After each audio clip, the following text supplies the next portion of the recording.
મિત્રો, વાનેચા ફેમિલી વ્લોગમાં આપનું હાર્દિક સ્વાગત છે। આજે આપણે સરસ મજાની રગડા ભેળ બનાવવાની છે મિત્રો। તો ચાલો તેના માટે સરસ મજાનો લીલા વટાણાનો રગડો બનાવી લઈએ।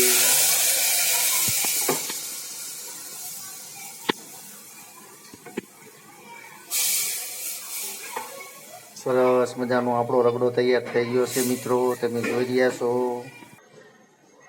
સરસ મજાનો આપણો રગડો તૈયાર થઈ ગયો છે મિત્રો। લીલા વટાણાનો સરસ મજાનો રગડો છે। તો આજે આપણે રગડા ભેળ કરીને ખાવાની છે। તો અંદર તીખું મરચું, ધાણા જીરું, અલગ અલગ મસાલા ઉમેરીને સરસ મજાનો આપણે રગડો તૈયાર કરી રહ્યા છીએ મિત્રો। તો આપણી ચેનલ ઉપર જઈને રગડા પૂરી પણ બનાવેલી છે, તમે જોઈ લેજો મિત્રો। આજે ફક્ત સરસ મજાના રગડા ભેળ બનાવવાની છે મિત્રો। તો ચાલો મિત્રો, સરસ મજાની આપણો રગડો તૈયાર થઈ ગયો છે। ત્યાર પછી આપણે સરસ મજાની રગડા ભેળની ડીશ તૈયાર કરશું મિત્રો। ચાલો મિત્રો, તો સરસ મજાની આપણે રગડા ભેળ બનાવી લઈએ। તો સૌપ્રથમ આપણે રગડો ઉમેરેલો છે સરસ મજાનો, થોડીક અંદર ચટણી,